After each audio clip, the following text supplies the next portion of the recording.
সোমার গল্পের আসরে সবাইকে স্বাগত। আজ পড়ব বঙ্কিমচন্দ্র চট্টোপাধ্যায়ের লেখা উপন্যাস যুগলাঙ্গুরীয়। সাহিত্যপ্রেমী বন্ধুদের বিভিন্ন লেখকের নানা স্বাদের গল্প ও উপন্যাস শোনানোর জন্যই আমার এই চ্যানেল। যাদের এই চ্যানেলটি ভালো লাগবে, আমার গল্প বা উপন্যাস ভালো লাগবে, তারা অবশ্যই লাইক এবং শেয়ার করে দিও। ভাবতে অবাক লাগে যে যাকে বাংলার মানুষ সাহিত্যরস পিপাসু মানুষ, সাহিত্য সম্রাট শিরভূষণ দিয়েছিল, সেই বঙ্কিমচন্দ্র সাহিত্য জীবন শুরু করেছিলেন কবিতা লেখা দিয়ে। 1865 সালে প্রকাশিত হলো তার প্রথম উপন্যাস দুর্গেশ নন্দিনী। তারপরে শুধুই এগিয়ে চলা। বঙ্কিমচন্দ্র বাঙালি পাঠকদের জন্য যা রেখে গেছেন তাকে ঐশ্বর্য না বলে রাজৈশ্বর্য বলাই সঠিক। সেই রাজৈশ্বর্য নতুন করে শ্রোতাদের কাছে পৌঁছে দিতেই আজ শোনাব উপন্যাস যুগলাঙ্গুরীয়। দুইজনে উদ্যান মধ্যে লতা মণ্ডপতলে দাঁড়াইয়াছিলেন। তখন প্রাচীন নগর তাম্রলিপ্তের চরণ ধৌত করিয়া অনন্ত সমুদ্র মৃদু মৃদু নিনাদ করিতেছিল। তাম্রলিপ্ত নগরের প্রান্তভাগে সমুদ্র তীরে এক বিচিত্র অট্টালিকা ছিল। তাহার নিকট একটি সুনির্মিত বৃক্ষবাটিকা। বৃক্ষবাটিকার অধিকারী ধনদাস নামক একজন শ্রেষ্ঠী।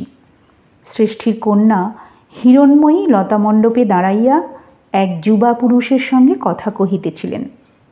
হিরণ্ময়ী বিবাহের বয়স অতিক্রম করিয়াছিলেন। তিনি ঈপ্সিত স্বামীর কামনায় 11 বৎসরের আরম্ভ করিয়া ক্রমাগত 5 বৎসর এই সমুদ্র তীরবাসিনী সাগরেশ্বরী নাম্নী দেবীর পূজা করিয়াছিলেন, কিন্তু মনোরথ সফল হয় নাই। প্রাপ্ত যৌবনা কুমারী কেন যে এই যুবার সঙ্গে একা এক কথা কহেন তাহা সকলেই জানিত। হিরণ্ময়ী যখন 4 বৎসরের বালিকা, তখন এই যুবার বয়ক্রম 8 বৎসর। ইহার পিতা শচীসুত সৃষ্টি ধনদাসের প্রতিবাসী। একজন্য উভয়ে একত্র বাল্যক্রীড়া করিতেন, হয় শচীসুতের গৃহে নয় ধনদাসের গৃহে। সর্বদা একত্র সহবাসও করিতেন। এক্ষণে যুবতীর বয়স 16, যুবার বয়স 20 বৎসর। তথাপি উভয়ের সেই বাল সখিত্ব সম্বন্ধই ছিল। একটুমাত্র বিঘ্ন ঘটিয়াছিল। যথাবিহিতকালে উভয়ের পিতা এই যুবক যুবতীর পরস্পরের সঙ্গে বিবাহ সম্বন্ধ করিয়াছিলেন। বিবাহের দিন স্থির পর্যন্ত হইয়াছিল। অকস্মাৎ হিরণ্ময়ীর পিতা বলিলেন, আমি বিবাহ দিব না। সেই অবধি হিরণ্ময়ী আর পুরন্দরের সঙ্গে সাক্ষাৎ করিতেন না। অদ্য পুরন্দর অনেক বিনয় করিয়া বিশেষ কথা আছে বলিয়া তাহাকে ডাকিয়া আনিয়াছিল।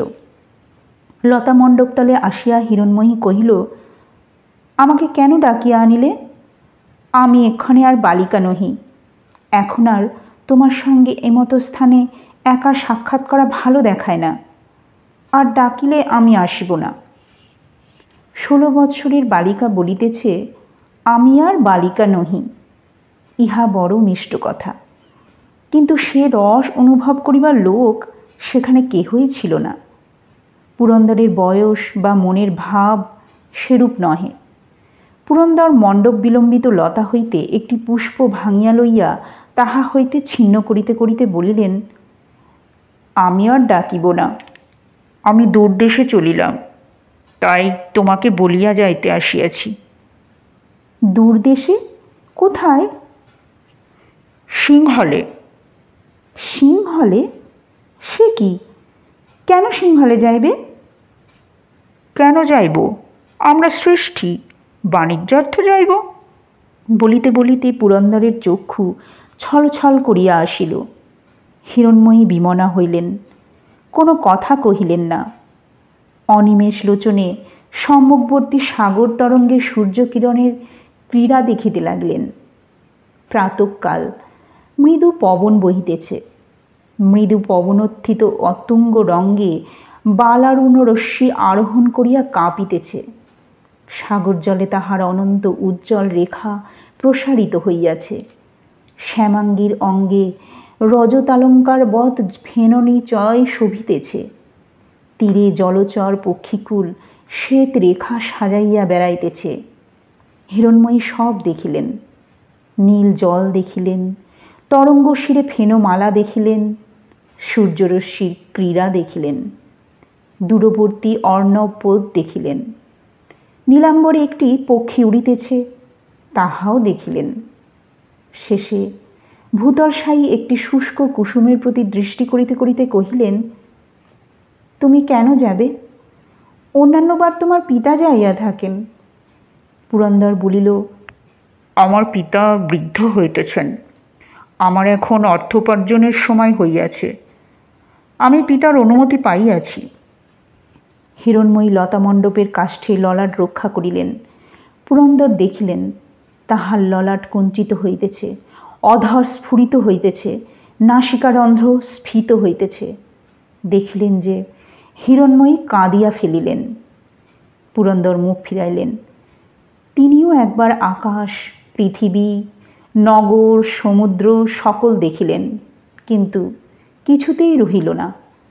চক্ষুর জল গণ্ড বাহিয়া পড়িল। পুরন্দর চক্ষু মুছিয়া বলিলেন, এই কথা বলিবার জন্যই আসিয়াছি। যেদিন তোমার পিতা বলিলেন কিছুতেই আমার সঙ্গে তোমার বিবাহ দিবেন না, সেই দিন হইতেই আমি সিংহলে যাইবার কল্পনা স্থির করিয়াছিলাম। ইচ্ছা আছে যে সিংহল হইতে ফিরিব না। যদি কখনো তোমায় ভুলিতে পারি তবেই ফিরিব। আমি অধিক কথা বলিতে জানি না, তুমিও অধিক কথা বুঝিতে পারিবে না। ইহা বুঝিতে পারিবে যে আমার পক্ষে জগৎ সংসার একদিকে, তুমি একদিকে হইলে জগৎ তোমার তুল্য নহে। এই বলিয়া পুরন্দর হঠাৎ পশ্চাৎ ফিরিয়া পাদচারণ করিয়া অন্য একটা বৃক্ষের পাতা ছিঁড়িলেন। অশ্রুবেগ কিঞ্চিৎ শমিত হইলে ফিরিয়া আসিয়া আবার কহিলেন, তুমি আমায় ভালোবাসো তাহা জানি, কিন্তু যবে হইউক অন্যের পত্নী হইবে, অতএব তুমি আর আমায় মনে রাখিও না। তোমার সঙ্গে যেন এই জন্মে আমার আর সাক্ষাৎ না হয়। এই বলিয়া পুরন্দর বেগে প্রস্থান করিলেন। হিরণময়ী বসিয়া কাঁদিতে লাগিলেন। রোদন সংবরণ করিয়া একবার ভাবিলেন, আমি যদি আজ মরি তবে কি পুরন্দর সিংহলে যাইতে পারে? আমি কেন গলায় লতা বাঁধিয়া মরি না, কিংবা সমুদ্রের ঝাঁপ দিই না? আবার ভাবিলেন, আমি যদি মরিলাম তবে পুরন্দর সিংহলে যাক না যাক, তাতে আমার কি? এই ভাবিয়া হিরণময়ী আবার কাঁদিতে বসিল। কেন যে ধনদাস বলিয়াছিলেন যে আমি পুরন্দরের সঙ্গে হিরণের বিবাহ দিব না, তাহা কেহ জানিত না। তিনি তাহা কাহারও সাক্ষাতে প্রকাশ করেন নাই। জিজ্ঞাসা করিলে বলিতেন, বিশেষ কারণ আছে। হিরণময়ী অন্যান্য অনেক সম্বন্ধ আসিল, কিন্তু ধনদাস কোনো সম্বন্ধেই সম্মত হইলেন না। বিবাহের কথা মাত্রেই কর্ণপাত করিতেন না। কন্যা বড় হইল বলিয়া গৃহিণী তিরস্কার করিতেন। ধনদাস শুনিতেন না, কেবল বলিতেন, গুরুদেব আসুন, তিনি আসিলে এ কথা হইবে। পুরন্দর সিংহলে গেলেন। তাহার সিংহল যাত্রার পর 2 বৎসর এইরূপেই গেল। পুরন্দর ফিরিলেন না। হিরণময়ীর কোনো সম্বন্ধও হইল না। হিরণ 18 বৎসরের হইয়া উদ্যান মধ্যস্থ নবপল্লবিত চ্যুত বৃক্ষের ন্যায় ধনদাসের গৃহ শোভা করিতে লাগিল। হিরণময়ী ইহাতে দুঃখিত হয় নাই। বিবাহের কথা হইলে পুরন্দরকে মনে পড়িত। তাহার সেই ফুল্ল কুসুম মালামণ্ডিত কুঞ্চিত কৃষ্ণ কুন্তলা বলি বেষ্টিত সহাস্য মুখমণ্ডল মনে পড়িত। তাহার সেই দ্বিরদ শুভ্র স্কন্ধদেশে স্বর্ণ পুষ্প শোভিত নীল উত্তরীয় মনে পড়িত। পদ্মহস্তে হীরকাঙ্গুলিগুলি মনে পড়িত। হিরণময়ী কাঁদিতেন। পিতার আজ্ঞা হইলে যাহাকে তাহাকে বিবাহ করিতে হইত, কিন্তু সে জীবন মৃতবৎ হইত। তবে তাহার বিবাহোদ্যোগ পিতাকে অপবৃত্ত দেখিয়া আহ্লাদিত হইন বা না হন, বিস্মিতা হইতেন। লোকে এত বয়স অবধি কন্যা অবিবাহিতা রাখে না, রাখিলেও তাহার সম্বন্ধ করে। তাহার পিতা সে কথায় কর্ণ পর্যন্ত দেন না কেন? একদিন অকস্মাৎ এই বিষয়ের কিছু সন্ধান পাইলেন। ধনদাস বাণিজ্য হেতু চীন দেশে নির্মিত একটি বিচিত্র কৌটা পাইয়াছিলেন। কৌটা অতি বৃহৎ। ধনদাসের পত্নী তাহাতে অলঙ্কার রাখিতেন। ধনদাস কতকগুলি নূতন অলঙ্কার প্রস্তুত করিয়া পত্নীকে উপহার দিলেন। শ্রেষ্ঠী পত্নী পুরাতন অলঙ্কারগুলিন কৌটা সমেত কন্যাকে দিলেন। অলঙ্কারগুলিন রাখা ঢাকা করিতে হিরণময়ী দেখিলেন যে তাহাতে একখানি ছিন্ন লিপির অর্ধাবশেষ রহিয়াছে। হিরণময়ী পড়িতে জানিতেন। তাহাতে প্রথমেই নিজের নাম দেখিতে পাইয়া কৌতূহলবিষ্ট হইলেন। পড়িয়া দেখিলেন যে যে অর্ধাংশ আছে তাহাতে কোনো অর্থবোধ হয় না। কে কাহাকে লিখিয়াছিল তাহাও কিছুই বোঝা গেল না। কিন্তু তথাপি পড়িয়া হিরণময়ীর মহাভীতি সঞ্চার হইল। ছিন্ন পত্রখণ্ড এইরূপ: জ্যোতিষী গণনা করিয়া দেখিলা হিরণময়ী তুল্য সোনার পুত্তলি বাহ হইলে ভয়ানক বিপদ, স্বরমুখ পরস্পরে হইতে পারে। হিরণময়ী কোনো অজ্ঞাত বিপদ আশঙ্কা করিয়া অত্যন্ত ভীতা হইলেন। কাহাকে কিছু না বলিয়া পত্রখণ্ড তুলিয়া রাখিলেন।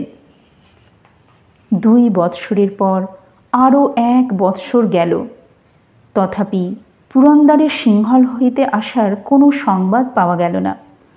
কিন্তু হিরণময়ীর হৃদয়ে তাহার মূর্তি পূর্ববৎ উজ্জ্বল ছিল। তিনি মনে মনে বুঝিলেন যে পুরন্দরও তাহাকে ভুলিতে পারেন নাই, নচেত এতদিন ফিরিতেন। এইরূপে 2 আর 1-এ 3 বৎসর গেলে অকস্মাৎ একদিন ধনদাস বলিলেন যে চলো সপরিবারে কাশী যাইব, গুরুদেবের নিকট হইতে তাহার শিষ্য আসিয়াছেন, গুরুদেব সেইখানে যাইতে অনুমতি করিয়াছেন, তথায় হিরণময়ীর বিবাহ হইবে। সেইখানে তিনি পাত্র স্থির করিয়াছেন। ধনদাস পত্নী ও কন্যাকে লইয়া কাশী যাত্রা করলেন।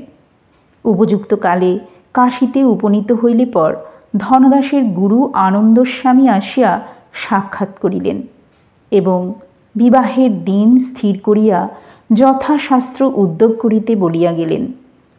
বিবাহের যথাশাস্ত্র উদ্যোগ হইলে, কিন্তু ঘটা কিছুই হইল না। ধনদাসের পরিবারস্থ ব্যক্তিভিন্ন কেহই জানিতে পারিল না যে বিবাহ উপস্থিত। কেবল শাস্ত্রীয় আচার সকল রক্ষা করা হইল মাত্র। বিবাহের দিন সন্ধ্যা উত্তীর্ণ হইল, 1 প্রহর রাত্রে লগ্ন। তথাপি গৃহে যাহারা সচরাচর থাকে তাহারা ভিন্ন আর কেহ নাই, প্রতিবাসীরাও কেহ উপস্থিত নাই। এ পর্যন্ত ধনদাস ভিন্ন গৃহস্থ কেহ জানে না যে কে পাত্র, কোথাকার পাত্র। তবে সকলেই জানিত যে যেখানে আনন্দস্বামী বিবাহের সম্বন্ধ করিয়াছেন সেখানে কখন অপাত্র স্থির করেন নাই। তিনি যে কেন পাত্রের পরিচয় ব্যক্ত করিলেন না তাহা তিনিই জানেন। তাহার মনের কথা বুঝিবে কে? একটি গৃহে পুরোহিত সম্প্রদানের উদ্যোগাদি করিয়া একাকী বসিয়া আছেন। বাহিরে ধনদাস একাকী বরের প্রতীক্ষা করিতেছেন। অন্তঃপুরে কন্যা শয্যা করিয়া হিরণময়ী বসিয়া আছেন, আর কোথাও কেহ নাই। হিরণময়ী মনে মনে ভাবিতেছেন, এ কি রহস্য? কিন্তু পুরন্দরের সঙ্গে যদি বিবাহ না হইল, তবে যে হয় তাহার সঙ্গে বিবাহ হোক, সে আমার স্বামী হইবে না। এমন সময়ে ধনদাস কন্যাকে ডাকিতে আসিলেন, কিন্তু তাহাকে সম্প্রদানের স্থানে লইয়া যাইবার পূর্বে বস্ত্রের দ্বারা তাহার 2 চক্ষু দৃঢ়তর বাঁধিলেন। হিরণময়ী কহিলেন, এ কি পিতা? ধনদাস কহিলেন, গুরুদেবের আজ্ঞা, তুমিও আমার আজ্ঞা মতো কার্য করো, মন্ত্রগুলি মনে মনে বলিও। শুনিয়া হিরণময়ী কোনো কথা কহিলেন না। ধনদাস দৃষ্টিহীন কন্যার হস্ত ধরিয়া সম্প্রদানের স্থানে লইয়া গেলেন। হিরণময়ী তথায় উপনীত হইয়া যদি কিছু দেখিতে পাইতেন, তাহা হইলে দেখিতেন যে পাত্রও তাহার নাই আবৃত নয়ন। এইরূপেই বিবাহ হইল। সেই স্থানে গুরু পুরোহিত এবং কন্যাকর্তা ভিন্ন আর কেহ ছিল না। বর কন্যা কেহ কাহাকেও দেখিলেন না, শুভদৃষ্টি হইল না।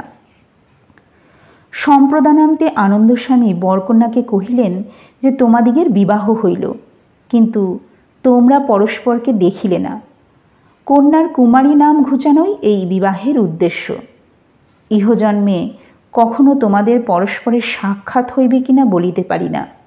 যদি হয় তবে কেহ কাহাকে চিনিতে পারিবে না। চিনিবার আমি একটি উপায় করিয়া দিতেছি। আমার হাতে 2টি অঙ্গুরীয় আছে। 2টি ঠিক এক প্রকার। অঙ্গুরীয় যে প্রস্তরে নির্মিত তাহা প্রায় পাওয়া যায় না, এবং অঙ্গুরীয়ের ভিতরের পৃষ্ঠে একটি ময়ূর অঙ্কিত আছে। ইহার একটি বরকে, একটি কন্যাকে দিলাম। এরূপ অঙ্গুরীয় অন্য কেহ পাইবে না। বিশেষ এই ময়ূরের চিত্র অনুকরণীয়। ইহা আমাকে স্বহস্ত খোদিত। যদি কন্যা কোনো পুরুষের হস্তে এইরূপ অঙ্গুরীয় দেখেন, তবে জানিবেন যে সেই পুরুষই তাহার স্বামী। আর যদি বর কখনো কোনো স্ত্রীলোকের হস্তে এইরূপ অঙ্গুরীয় দেখেন, তবে জানিবেন যে তিনিই তাহার পত্নী।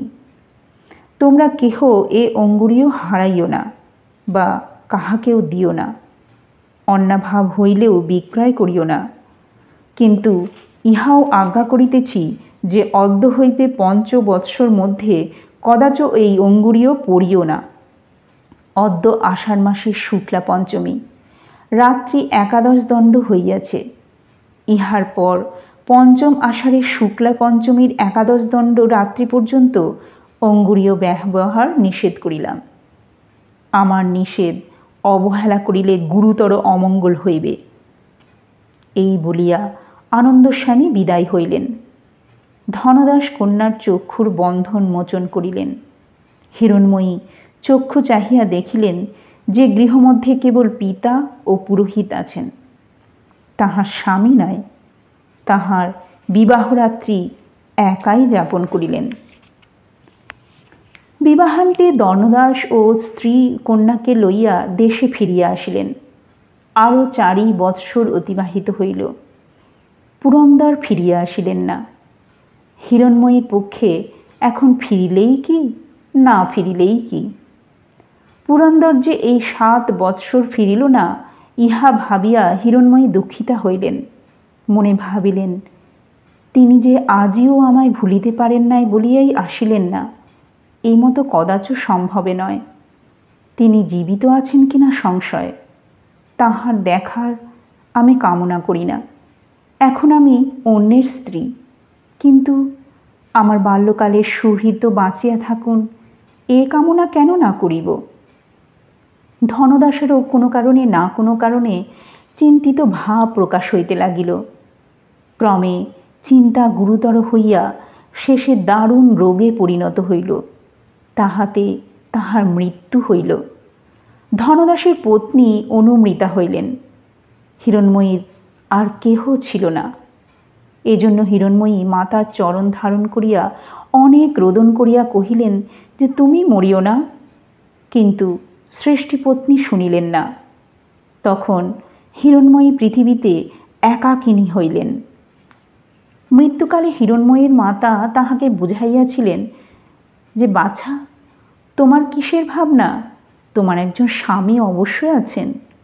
নিয়মিত কাল অতীত হইলে তাহার সহিত সাক্ষাৎ হইলে হইতে পারে, না হয় তুমিও নিতান্ত বালিকা নহ। বিশেষ পৃথিবীতে যে সহায় প্রধান ধন, তাহা তোমার অতুল পরিমাণে রহিল। কিন্তু সে আশা বিফল হইল।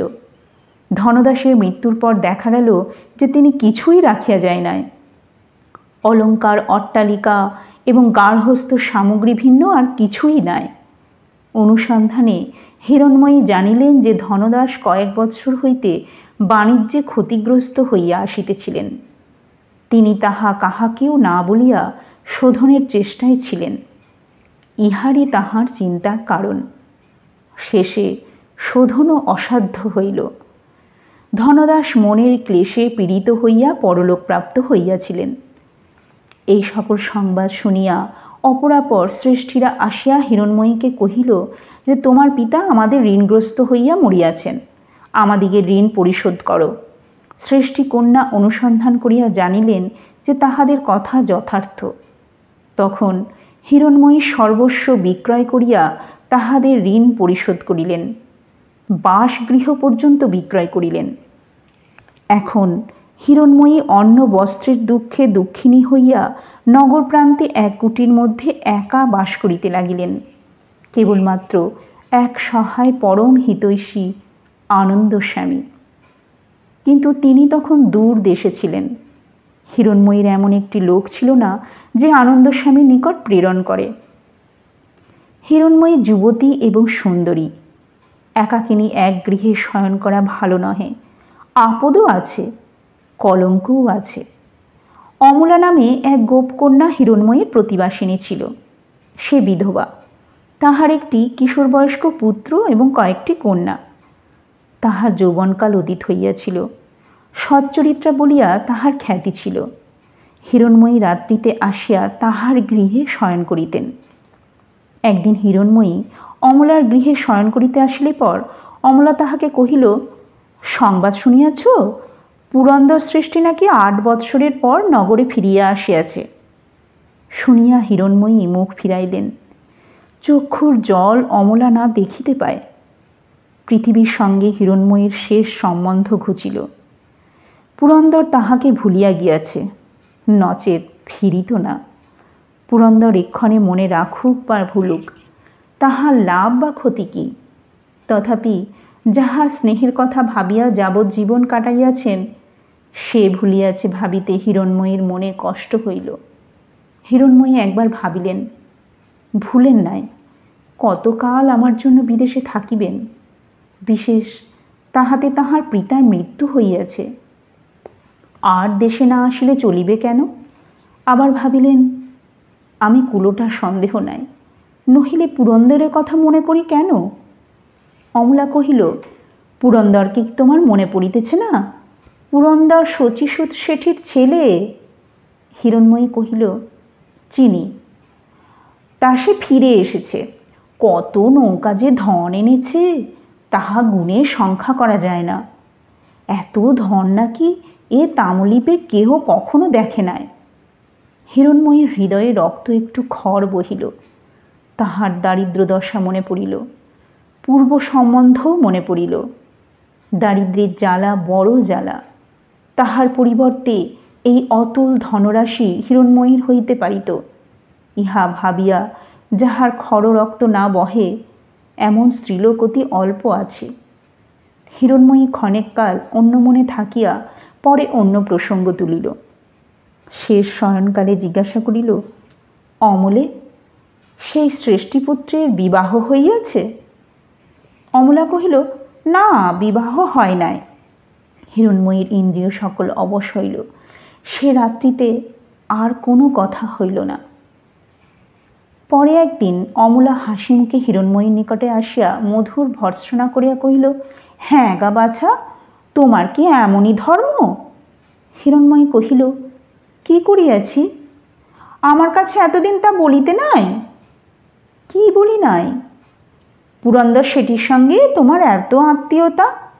হিরণময়ী ঈষৎ লজ্জিতা হইয়া বলিলেন, তিনি বাল্যকালে আমার প্রতিবাসী ছিলেন, তার বলিব কি? শুধু প্রতিবাসী? দেখো দেখি কি এনেছি। এই বলিয়া অমলা একটি কৌটা বাহির করিল। কৌটা খুলিয়া তাহার মধ্য হইতে অপূর্ব দর্শন মহাপ্রভাযুক্ত মহামূল্য হীরার হার বাহির করিয়া হিরণময়ীকে দেখাইল। শ্রেষ্ঠীকন্যা হীরা চিনিত। বিস্মিত হইয়া কহিল, এ যে মহামূল্য, এ কোথায় পাইলে? ইহা তোমাকে পুরন্দর পাঠাইয়া দিয়াছে। তুমি আমার গৃহে থাকো শুনিয়া আমাকে ডাকিয়া পাঠাইয়া ইহা তোমাকে দিতে বলিয়াছে। হিরণময়ী ভাবিয়া দেখিল, এই হার গ্রহণ করিলে চিরকাল জন্য দারিদ্র্যমোচন হয়। ধনদাসের আদরের কন্যা আর অন্নবস্ত্রের কষ্ট সহিতে পারিতেছিল না। অতএব হিরণময়ী ক্ষণেক বিমনা হইল, পরে দীর্ঘ নিঃশ্বাস ত্যাগ করিয়া কহিল, অমলা, তুমি বণিককে কহিও যে আমি ইহা গ্রহণ করিব না। অমলা বিস্মিতা হইল, বলিল, সে কি, তুমি কি পাগল, না আমার কথায় বিশ্বাস করিতেছ না?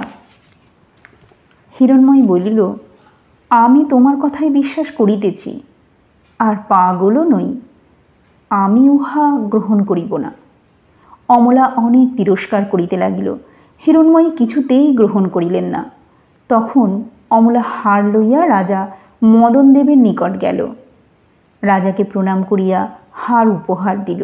বলিল, এ হার আপনাকে গ্রহণ করিতে হইবে, এ হার আনারই যোগ্য। রাজা হার লইয়া অমলাকে যথেষ্ট অর্থ দিলেন। হিরণময়ী ইহার কিছুই জানিল না। ইহার কিছুদিন পরে পুরন্দরের একজন পরিচারিকা হিরণময়ীর নিকটে আসিল। সে কহিল, আমার প্রভু বলিয়া পাঠাইলেন যে আপনি যে পর্ণকুটিরে বাস করেন ইহা তাহার সহ্য হয় না। আপনি তাহার বাল্যকালের সখী, আপনার গৃহ তাহার গৃহ একই। তিনি এমন বলেন না যে আপনি তাহার গৃহে গিয়া বাস করুন। আপনার পিতৃগৃহ তিনি ধনদাসের মহাজনের নিকট ক্রয় করিয়াছেন, তাহা আপনাকে দান করিতেছেন। আপনি গিয়া সেইখানে বাস করুন, ইহাই তাহার ভিক্ষা। হিরণময়ী দারিদ্র্যের জন্য যত দুঃখ ভোগ করিতেছিলেন, তন্মধ্যে পিতৃভবন হইতে নির্বাসনই তাহার সর্বাপেক্ষা গুরুতর বোধ হইত।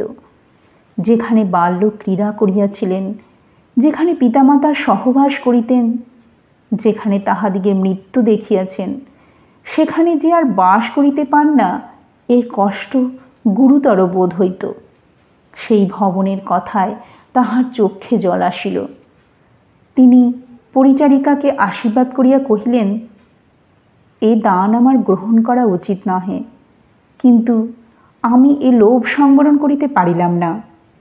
তোমার প্রভুর সর্বপ্রকার মঙ্গল হোক। পরিচারিকা প্রণাম করিয়া বিদায় হইল। অমলা উপস্থিতা ছিল।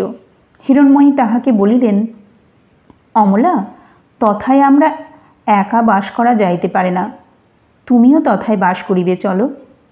অমলা স্বীকৃতা হইল। উভয়ে গিয়া ধনদাসের গৃহে বাস করিতে লাগিলেন। তথাপি অমলাকে সর্বদা পুরন্দরের গৃহে যাইতে হিরণময়ী একদিন নিষেধ করিলেন। অমলা আর যাইত না।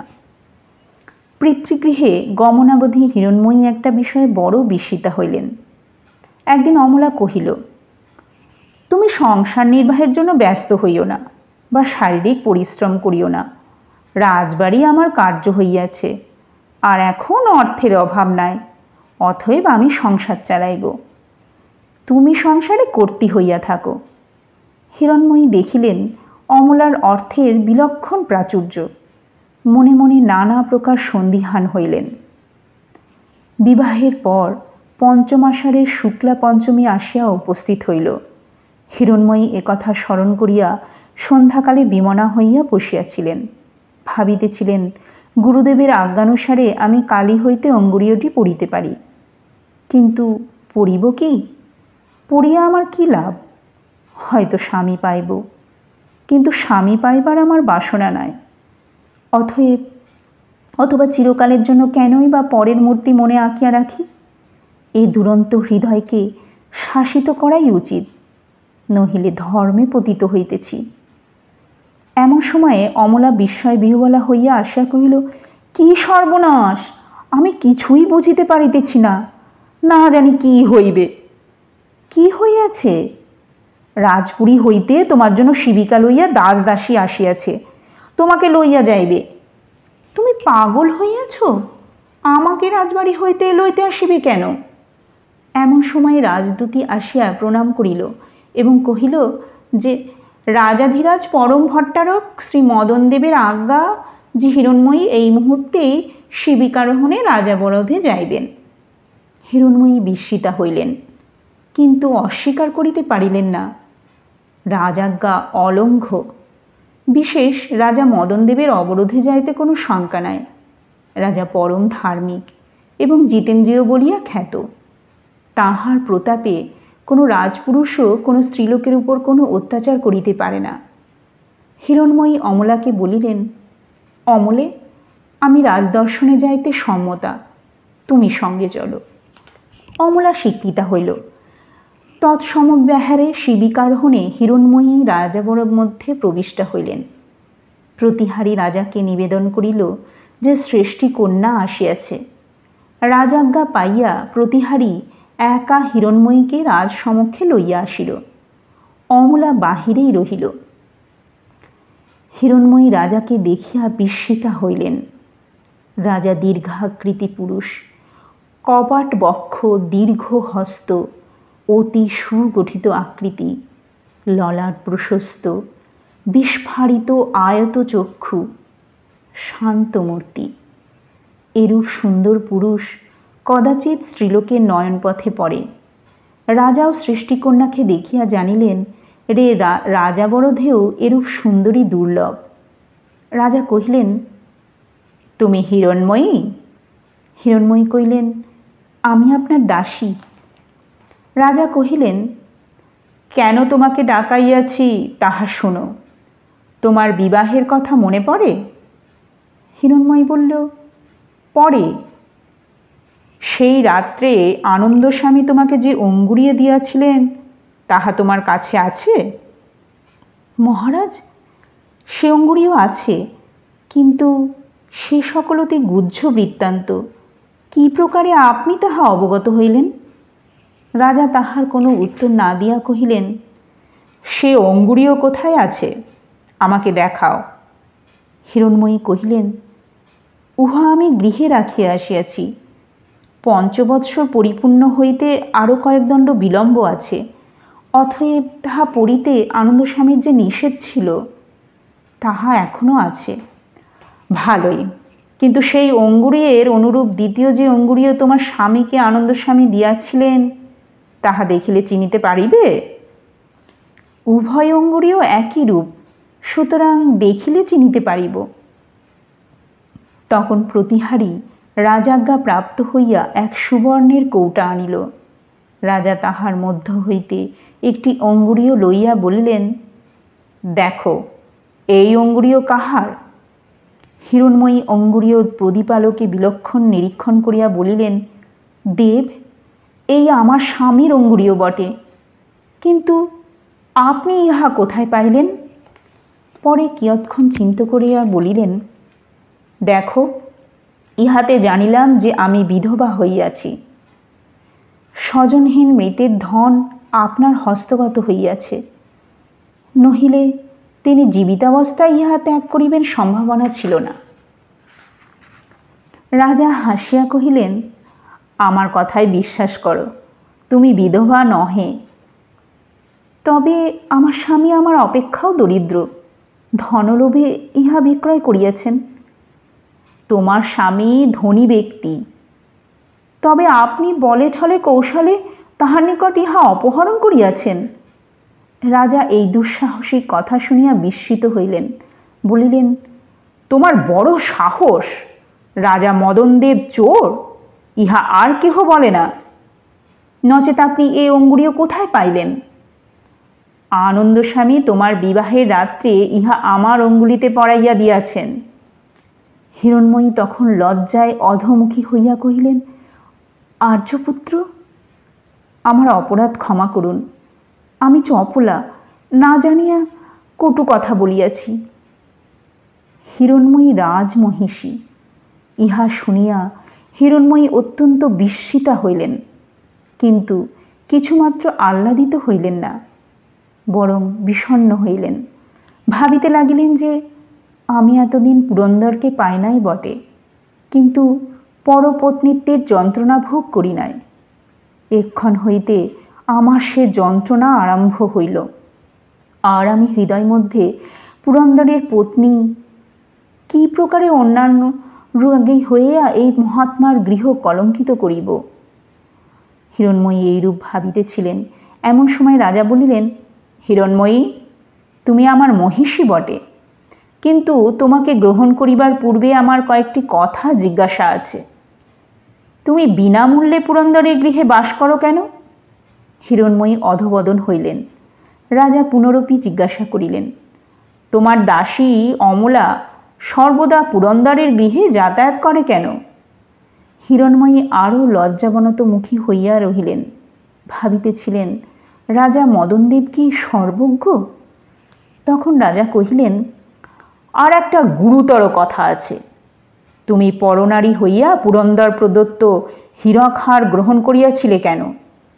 এবার হিরণময়ী কথা কহিলেন, বলিলেন, আর্যপুত্র, জানিলাম আপনি সর্বজ্ঞ নহেন। হীরকহার আমি ফিরাইয়া দিয়াছি। রাজা বলিলেন, তুমি সেই হার আমার নিকট বিক্রয় করিয়াছ। এই দেখো সেই হার। এই বলিয়া রাজা কৌটার মধ্য হইতে হার বাহির করিয়া দেখাইলেন। হিরণময়ী হীরকহার চিনিতে পারিয়া বিস্মিতা হইলেন। কহিলেন, আর্যপুত্র, এই হার কি আমি স্বয়ং আসিয়া আপনার কাছে বিক্রয় করিয়াছি? না, তোমার দাসী বা দূতী অমলা আসিয়া বিক্রয় করিয়াছে। তাহাকে ডাকাইব? হিরণময়ীর অমর্ষান্বিত বদনমণ্ডলে একটু হাসি দেখা দিল। বলিলেন, আর্যপুত্র, অপরাধ ক্ষমা করুন, অমলাকে ডাকাইতে হইবে না। আমি এ বিক্রয় স্বীকার করিতেছি। এবার রাজা বিস্মিত হইলেন। বলিলেন, স্ত্রীলোকের চরিত্র অভাবনীয়। তুমি পরের পত্নী হইয়া পুরন্দরের নিকট কেন এ হার গ্রহণ করিলে? হিরণময়ী বলিল, প্রণয় উপহার বলিয়া গ্রহণ করিয়াছি। রাজা আরও বিস্মিত হইলেন। জিজ্ঞাসা করিলেন, সে কি? কি প্রকারে প্রণয় উপহার? আমি কুলোটা মহারাজ, আমি আপনার গ্রহণের যোগ্য নহি।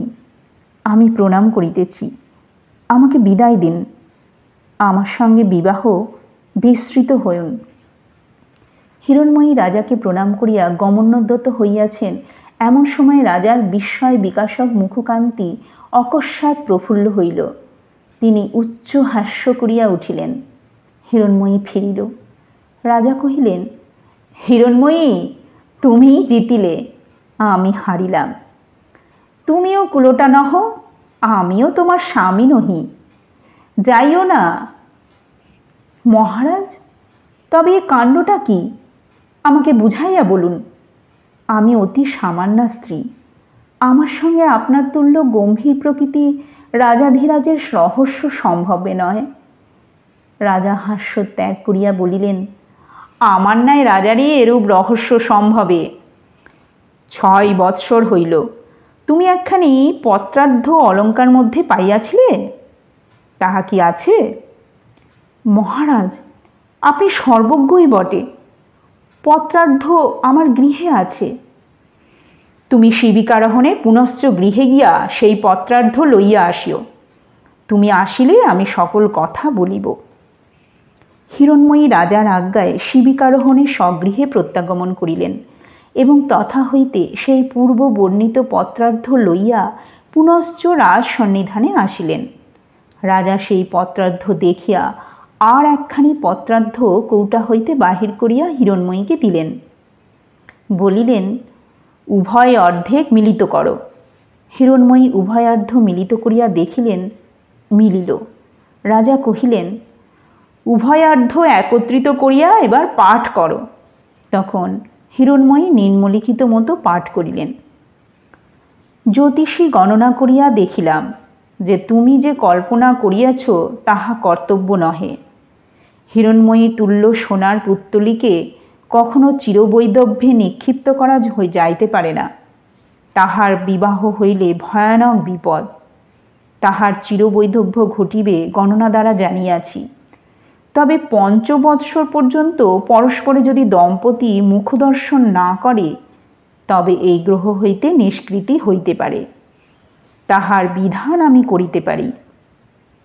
পাঠ সমাপন হইলে রাজা কহিলেন, এই লিপি আনন্দস্বামী তোমার পিতাকে লিখিয়াছিলেন। তাহা এখন সব বুঝিতে পারিতেছি। কেন বা আমাদিগের বিবাহকাল নয়নাবৃত হইয়াছিল, কেনই বা গোপনে সেই অদ্ভুত বিবাহ হইয়াছিল, কেনই বা 5 বৎসর অঙ্গুরীয় ব্যবহার নিষিদ্ধ হইয়াছে, তাহা বুঝিতে পারিতেছি।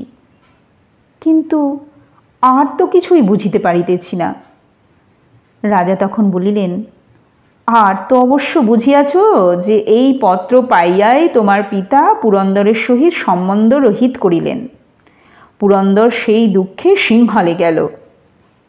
এদিকে আনন্দস্বামী পাত্রানুসন্ধান করিয়া একটি পাত্র স্থির করিলেন। পাত্রের কোষ্ঠী গণনা করিয়া জানিলেন যে পাত্রটির ৮০ বৎসর পরমায়ু। তবে ৮৮ বৎসর বয়স অতীত হইবার পূর্বে মৃত্যুর এক সম্ভাবনা ছিল। গণিয়া দেখিলেন যে ওই বয়স অতীত হইবার পূর্বে এবং বিবাহের ৫ম বৎসরের মধ্যে পত্নী শয্যায় শয়ন করিয়া তাহার প্রাণত্যাগ করিবার সম্ভাবনা। কিন্তু যদি কোনরূপে ৫ বৎসর জীবিত থাকেন তবে দীর্ঘজীবী হইবেন।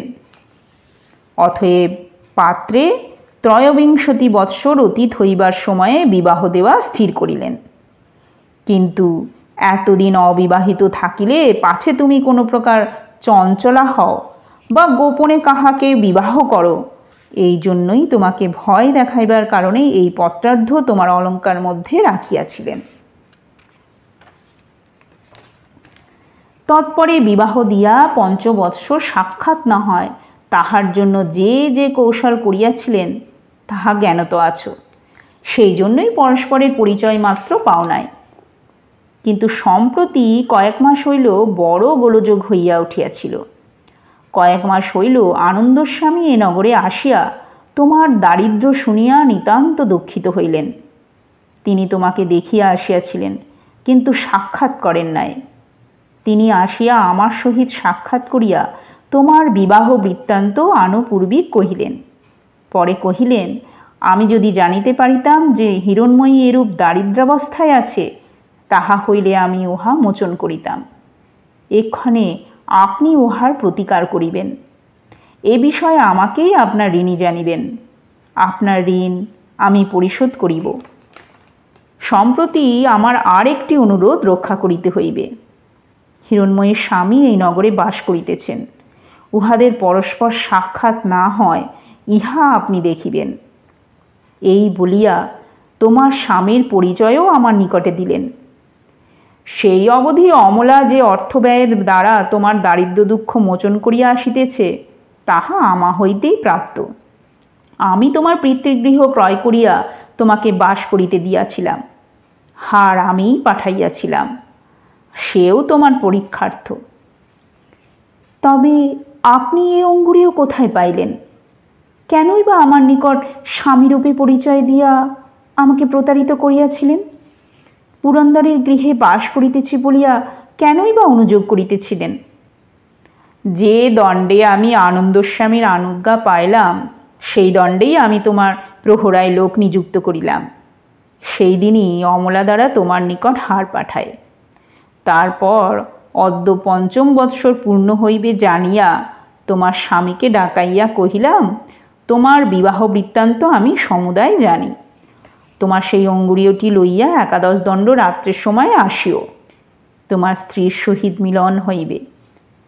তিনি কহিলেন যে মহারাজের আজ্ঞা শিরোধার্য, কিন্তু বনিতার সহিত মিলনে আমার স্পৃহা নাই, না হইলেই ভালো হয়। আমি কহিলাম, আমার আজ্ঞা।